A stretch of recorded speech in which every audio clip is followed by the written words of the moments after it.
ಓಂ ಶ್ರೀ ಗುರುಭ್ಯೋ ನಮಃ. ಶ್ರೀಮದ್ಭಗವದ್ಗೀತಾ 5ನೇ ಅಧ್ಯಾಯ 11ನೆಯ ಶ್ಲೋಕ. ಕಾಯೇನ ಮನಸಾ ಬುದ್ಧಿಯ ಕೇವಲ ಇರೇಂದ್ರಿಯೈರಪಿ ಯೋಗಿನಃ ಕರ್ಮ ಕುರ್ವಂತಿ Sangam ತ್ಯಕ್ತ್ವಾ ಆತ್ಮಶುದ್ಧಯೇ. The karma yogis perform action only with their sense, mind, intellect and body. As well, action the feeling of mind in respect of them and shaking of attachment,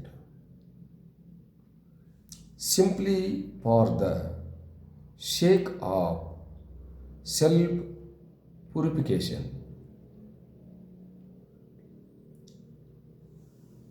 ಸಾಮಾನ್ಯವಾಗಿ ಯೋಗಿಗಳು ಕರ್ಮಫಲದ ಆಸೆಯನ್ನು ಬಿಟ್ಟು ಕರ್ಮವನ್ನು ಮಾಡ್ತಾರೆ. ಯಾವುದರಿಂದ ಮಾಡ್ತಾರೆ? ಶರೀರದಿಂದ, ಮನಸ್ಸಿನಿಂದ, ಬುದ್ಧಿಯಿಂದ ಮತ್ತು ಕೇವಲ ಇಂದ್ರಿಯಗಳಿಂದಲೂ ಕೂಡ ಕೆಲಸವನ್ನು ಮಾಡ್ತಾರೆ. ಯಾವ ಮೂಲದಿಂದ ಕೆಲಸ ಮಾಡಿದರೂ ಕೂಡ ಫಲದ ಆಸೆಯನ್ನು ಬಿಟ್ಟಿರುತ್ತಾರೆ. ಆತ್ಮಶುದ್ಧಿಗೋಸ್ಕರವಾಗಿ, ಚಿತ್ತಶುದ್ಧಿಗೋಸ್ಕರವಾಗಿ ಕೆಲಸವನ್ನು ಮಾಡ್ತಾರೆ. ಚಿತ್ತಶುದ್ಧಿಗೋಸ್ಕರವಾಗಿ ಮಾಡುವ ಕೆಲಸವೇ ನಿಜವಾಗಿರ್ತಕ್ಕಂಥ ಕರ್ಮ ಅಂತ ಹೇಳಿಕೊಳ್ಳುತ್ತೆ. ನಿಜವಾಗಿರ್ತಕ್ಕಂಥ ಕರ್ತವ್ಯ ಅಂತ ಹೇಳಿಕೊಳ್ತಾ ಇದೆ. ಕರ್ತವ್ಯ ಅನ್ನುವಂಥದ್ದು ಮನುಷ್ಯನಿಗೆ ಅತ್ಯಂತ ಶ್ರೇಷ್ಠವಾಗಿರ್ತಕ್ಕಂಥ ಸಾಧನೆಯಾಗಿದೆ. ಕರ್ತವ್ಯ ಭ್ರಷ್ಟನಾಗಿರ್ತಕ್ಕಂಥವನು ಯಾವ ಸುಖಗಳನ್ನು ಕೂಡ ಹೊಂದಲು ಸಾಧ್ಯವಾಗುವುದಿಲ್ಲ. ಹಾಗಾಗಿ ಶರೀರ ಬಂದಿರುವಂಥದ್ದು, ಶರೀರವನ್ನು ದುಡಿಸಬೇಕು. ಬಂದ ಶರೀರವನ್ನು ದುಡಿಸದಲೇ ಅದನ್ನು ಹಾಗೆ ಉಳಿಸಿಕೊಂಡು ಬೆಳೆಸಿಕೊಂಡು ಹೋದರೆ ಅದು ರೋಗಕಾರಕವಾಗುತ್ತದೆ ಮತ್ತು ಇವನ ಜೀವನಕ್ಕೆ ಮಾರಕವಾಗುತ್ತದೆ. ಕೇವಲ ಅದನ್ನು ಪೋಷಣೆ ಮಾಡುವುದು ಅಷ್ಟೇ ಅಲ್ಲದಲೇ ಅದನ್ನು ದುಡಿಸಬೇಕು ಅನ್ನುವಂಥ ಅಭಿಪ್ರಾಯವೂ ಇಲ್ಲಿದೆ. ಸಾಮಾನ್ಯವಾಗಿ ಮನಸ್ಸು ಚಂಚಲವಾಗಿರುತ್ತದೆ. ಸುಮ್ಮನಿದ್ದರೆ ಅದು ಯಾವಾಗಲೂ ಕೂಡ ಹರಿದಾಡ್ತಾ ಇರುತ್ತದೆ. ಅದಕ್ಕೊಂದು ಕೆಲಸವನ್ನು ಕೊಟ್ಟರೆ ಆ ಕೆಲಸದಲ್ಲಿ ಅದು ಮಗ್ನವಾಗುತ್ತದೆ.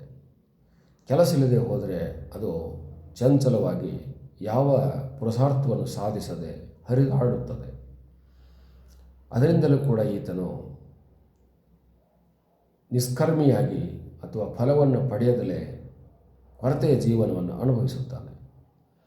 ಬುದ್ಧಿ ಅನ್ನುವಂಥದ್ದು ಕಾಮಧೇನು ಎಂದು ಕರೆಯಲಾಗಿದೆ.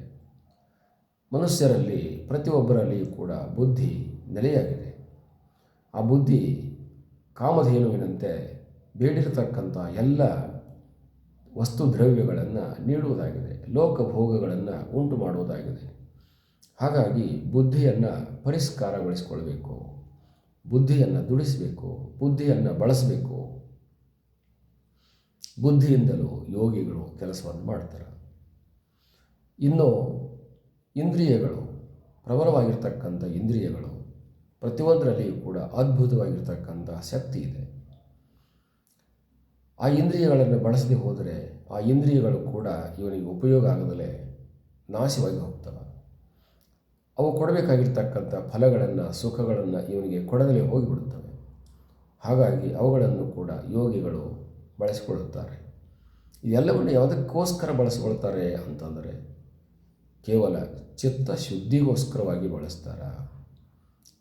ಚಿತ್ತಶುದ್ಧಿ ಅನ್ನುವಂಥದ್ದು ಬಹಳ ಅಗತ್ಯವಾಗಿರುವಂಥದ್ದು. ಎಲ್ಲ ವಸ್ತುಗಳನ್ನು ತನ್ನಲ್ಲಿ ಇಟ್ಕೊಳ್ತಕ್ಕಂಥದ್ದು, ಎಲ್ಲ ಜ್ಞಾನವನ್ನು ತನ್ನಲ್ಲಿ ಇಟ್ಕೊಳ್ತಕ್ಕಂಥದ್ದು, ಕೇಳಿರ್ತಕ್ಕಂಥ, ಹೇಳಿರ್ತಕ್ಕಂಥ, ತಿಳಿದಿರ್ತಕ್ಕಂಥ ಎಲ್ಲ ವಿಷಯಗಳನ್ನು ತನ್ನಲ್ಲಿ ಇಟ್ಟುಕೊಂಡು ತನಗೆ ಬೇಕಾಗಿರ್ತಕ್ಕಂಥ, ಸಾಧಕನಿಗೆ ಬೇಕಾಗಿರ್ತಕ್ಕಂಥ ಅನುಕೂಲಗಳನ್ನು ಒದಗಿಸಿಕೊಡುವಂಥದ್ದು ಚಿತ್ತ. ಹಾಗಾಗಿ ಚಿತ್ತಶುದ್ಧಿಯನ್ನು ಮಾಡಿಕೊಳ್ಬೇಕು ಅಂತ. ಶುದ್ಧಿ ಇಲ್ಲದೆ ಹೋಗಿಬಿಟ್ರೆ ಅದು ಹಾಳಾಗಿ ಹೋಗಿಬಿಡುತ್ತದೆ. ಚಿತ್ತಶುದ್ಧಿ ಅನ್ನುವಂಥದ್ದು ಬಹಳ ಮುಖ್ಯವಾಗಿರುವಂಥದ್ದು. ಶುದ್ಧವಾಗಿರ್ತಕ್ಕಂಥ ಪಾತ್ರೆಯಲ್ಲಿ ಇರುವಂಥ ವಸ್ತು ದ್ರವ್ಯಗಳು ಹೇಗೆ ಸುರಕ್ಷಿತವಾಗಿರುತ್ತವೆಯೋ ಹಾಗೆ ಚಿತ್ತಶುದ್ಧಿಯಾಗಿರ್ತಕ್ಕಂಥ ವ್ಯಕ್ತಿಯಲ್ಲಿರ್ತಕ್ಕಂಥ ಜ್ಞಾನವು ಬಹಳ ಉಪಯುಕ್ತವಾಗಿರುತ್ತದೆ. ಅದನ್ನು ಉಪಯೋಗ ಮಾಡದೆ ಹೋಗಿಬಿಟ್ರೆ ಅದು ಇವನಿಗೆ ದುಃಖವನ್ನು ಕೊಡುತ್ತದೆ. ಜ್ಞಾನ ಆ ದಾನಂಭವೋ ನಾಶಕ್ತಿಸ್ರಹ ಗತಯೋ ಭವಂತಿ ವಿತ್ತಸ್ಯ ಅನ್ನುವಂಥ ಶ್ಲೋಕವನ್ನು ಜ್ಞಾಪಿಸಿಕೊಳ್ಳಬೇಕು. ಹೀಗೆ ಈ 4 ವಸ್ತುಗಳನ್ನು ಬಳಸಿಕೊಂಡು ಯೋಗಿಗಳು ತಮ್ಮ ಸಾಧನೆಯನ್ನು ಮಾಡಿ ಸಿದ್ಧಿಯನ್ನು ಹೊಂದುತ್ತಾರೆ ಅನ್ನುವಂಥ ಅಭಿಪ್ರಾಯವನ್ನು ಇಲ್ಲಿ ಹೇಳ್ತಾ ಇದೆ. ಹರಿ ಓಂ ತತ್ಸತ್.